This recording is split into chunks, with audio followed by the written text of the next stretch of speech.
কুরবানির নিয়তটাকে সহি করতে হবে। আজকে আমাদের কুরবানির নিয়তের মধ্যে ৯৯% মানুষের নিয়তের মধ্যে গোলযোগ আছে, নিয়তের মধ্যে সমস্যা আছে। আসলে কুরবানিটা করতেছি কার উদ্দেশ্যে, কাকে সন্তুষ্ট করার উদ্দেশ্যে, সেই উদ্দেশ্যের কথা আমরা ভুলে গেছি। বাজারে যাই গরুর ফাঁসা টিপতে টিপতে লাল বানায় ফেলায়, এর কয় কেজি হবে না, কয় মন হবে না, এই আমরা দর কষাকষি করি বাজারে যে। আসলে কুরবানি দেওয়ার হাকিকত উদ্দেশ্যটা কি? উদ্দেশ্য হলো আল্লাহ তাআলা সন্তুষ্ট। আমার গোশত খাওয়া উদ্দেশ্য না, কলিজা খাওয়া উদ্দেশ্য না, আমার উদ্দেশ্য হলো আল্লাহ তাআলা সন্তুষ্টির জন্য আমি জবাই করব, আল্লাহ তাআলা সন্তুষ্টির জন্য আমি কুরবানি করব। মোটামুটি দেখে, সুন্দর দেখে, মোটা তাজা দেখে একটা পশু কেনার চেষ্টা করতে হবে।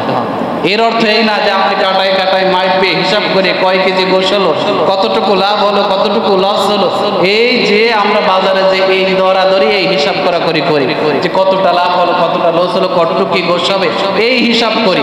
যখন আপনি এই হিসাব করতে যান তখন আপনার নিয়তের মধ্যে গোলযোগ এসে যায়। আপনার নিয়তটাকে খালেস রাখতে হবে যে না, আমি আল্লাহর সন্তুষ্টির জন্য কুরবানি দিচ্ছি।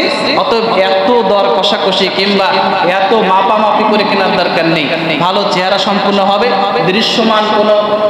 দৃশ্যমান কোনো মানে ক্ষতি কিংবা কোনো ঘা পাসরা এই জাতীয় কোনো সমস্যা আছে কিনা, দৃশ্যমান কোনো সমস্যা আছে কিনা, সিংবাং কোনো সমস্যা আছে কিনা, গত সপ্তাহে যেই কথাগুলি বলছিলাম এইগুলো পর্যবেক্ষণ করে আপনি পশুটা ক্রয় করে নিয়ে আসবেন। কত কেজি গোশত হলো, কত কেজি চামড়া হলো, এই হিসাব করতে যাবেন। নিয়ত রাখবেন যে আল্লাহ তাআলা সন্তুষ্টির জন্য আমি কুরবানি করতেছি। কারণ আল্লাহ পাক রব্বুল আলামিন কুরআনুল কারীমের মধ্যে বলতেছেন, লা ইয়ানালুল্লাহু লুহুমুহা ওয়ালা দিমাউহা ওয়ালাকিন ইয়ানালুহুত তাকওয়া। আল্লাহ পাক রব্বুল আলামিন বলতেছেন, কুরবানির রক্ত, মাংস, কলিজা, চামড়া এর কোনো কিছুই আমি আল্লাহ পাক রব্বুল আলামিনের দরবারে পৌঁছাই না। ওয়ালাকিন ইয়ানালুহুত তাকওয়া, শুধুমাত্র তোমার তাকওয়া, তোমার মনের অবস্থাটা, তোমার নিয়ত, তোমার ইখলাসটা আমি আল্লাহ পাক রব্বুল আলামিনের দরবারে পৌঁছাই। কি উদ্দেশ্য কুরবানি করতেছো, এই উদ্দেশ্যটাই আল্লাহর আদালতে পৌঁছাবে। তোমার কুরবানির রক্ত, মাংস, কলিজা এর কোনো কিছুই আল্লাহ তাআলা চান না, আল্লাহ তাআলা দরবারে পৌঁছায়ও না, সব কিছু জমিনে থেকে যায়। শুধুমাত্র তোমার এই অন্তরটা, তোমার তাকওয়াটা আল্লাহর আদালতে পৌঁছায় যে তুমি কি উদ্দেশ্যে কুরবানি করতেছো। গরু একটা কিনে, বিশাল এক গাড়ি কিনে, উটের উপর বিশাল এক মালা পরাই দিয়ে, গলায় মালা পরাই দিয়ে দেখাতে নিয়ে আসে, আমি অমুক নেতা, গরু একটা কিনে নিয়ে যাচ্ছি, দেখো সবাই, হ্যাঁ, ঢোল ডগর বাজাতে বাজাতে রাস্তা দিয়ে নিয়ে যায়, দেখো কত বড় গরু নিয়ে যাচ্ছি। আহা, এই লোক দেখানো কোরবানিকে বাদ দিতে হবে, এই লোক দেখানো কোরবানিকে বাদ দিতে হবে। আবার অনেকে আছে যে গরুর সাথে একটা ছাগল কিনে নিয়ে আসে, তোরে চাচা ব্যাপার কি, গরুর সাথে ছাগল কেন? আর বাপু কয়ে না, এই তোমার চাচি তো গরু গোশ খালি হাই প্রেশারে ছিদ্রে পড়ে, তার সাথে তো ছাগল নিয়ে আসি, একটু দইয়ের খাতে পারবেন। এই নিয়ত বর্জন করতে হবে। এই যে কি উদ্দেশ্য, এই উদ্দেশ্য, এই নিয়তকে বর্জন করতে হবে। আপনার উপর একটা পশু কুরবানি করা ওয়াজিব, এরপরে বাকিগুলো যদি আপনি দেন সবের আশায় দিতে পারবেন, কিন্তু উদ্দেশ্য ঠিক রাখতে হবে যে চাচি গরু গোশ খাইতে পারে না, প্রেশার বাড়বে, এই জন্য তো ছাগল কিনেছেন, তাহলে তো আপনার খাওয়ার উদ্দেশ্যে আপনি কোরবানি দিচ্ছেন, আপনি তো আল্লাহ সন্তুষ্টির উদ্দেশ্যে কুরবানি দিচ্ছেন। এই জন্য নিয়তটাকে সহি করতে হবে, আকীদাকে সহি করতে হবে যে না, আমি আল্লাহর উদ্দেশ্যে, আল্লাহ তাআলা খুশির জন্য, আল্লাহ তাআলা সন্তুষ্টির জন্য কুরবানি করতেছি। দুনিয়ার কাউকে দেখানোর জন্য না, দুনিয়ার কাউকে শোনানোর জন্য না।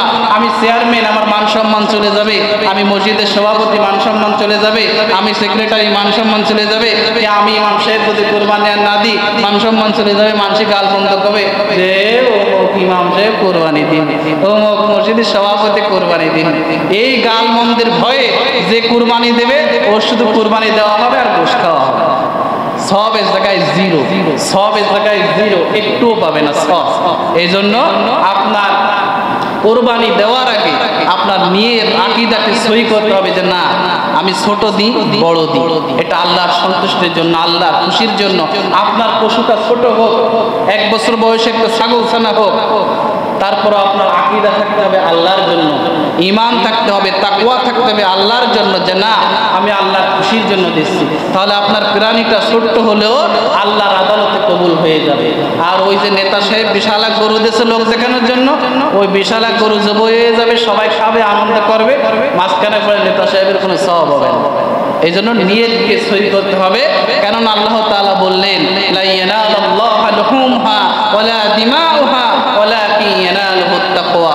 কুরবানির রক্ত, মাংস, কলিজা কোনো কিছু আমি আল্লাহর আদালতে পৌঁছাবে না, শুধুমাত্র তোমার তাকওয়া, তোমার অন্তরের অবস্থানটা, যে তুমি কি উদ্দেশ্যে কার জন্য কুরবানি দিচ্ছ, এই উদ্দেশ্যটা আল্লাহর আদালতে পৌঁছাবে। এই জন্য নিয়তটাকে আমরা সহি করি। শুধুমাত্র জবাই দিয়ে ডিপ ফ্রিজ, বাক্স ফ্রিজ একটা কিনে তুলছে, শুধু নিজেরাই ভরে রাখলাম আর নিজেরাই খাইলাম, এদিক গরিব মিসকিন ওদেরকে চর্বি আর দিয়ে বিলিবট করে দিলাম, তোরা এগুলো খাই, ভালোগুলো আমরা খাই। এই মন মানসিকতা পাল্টিয়ে গরিব মিসকিনদেরকে ওদেরকে আরো বড় ভালো ভালোতা দিবেন, তারা যেন বছরের 1 দিন 2 দিন রান্না করে একটু ভালো তা খাইতে পারে, মন দাতা যেন না খায়, নিজেরা একটু ওই দিন কম খাবে।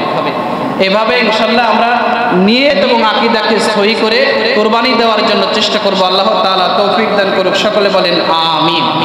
এরপর আসেন যে কুরবানি যারা দিচ্ছেন, যারা পশু কুরবানি দিচ্ছে, এই পশু কুরবানি দেওয়ার সময় অনেক সময় দেখা যায় যে পশুটা জবাই দেওয়ার পর সেলা কোটার জন্য আমরা লোক ঠিক করি, বিভিন্ন জনে বিভিন্ন উপায়ে লোক ঠিক করি। কেউ আছে লোক ভাড়া করে নিয়ে আসে, কেউ আছে পাড়া প্রতিবেশী মিলে সবাই মিলে ছেলে কুটে দেয়। এবার ওই পাড়া প্রতিবেশীরা কি করে, যারা ছেলে কুটে দিয়েছে এদেরকে কুরবানির অংশ থেকে তাদেরকে কিছু বস্তু দিয়ে দেয়। কি জন্য দেয়?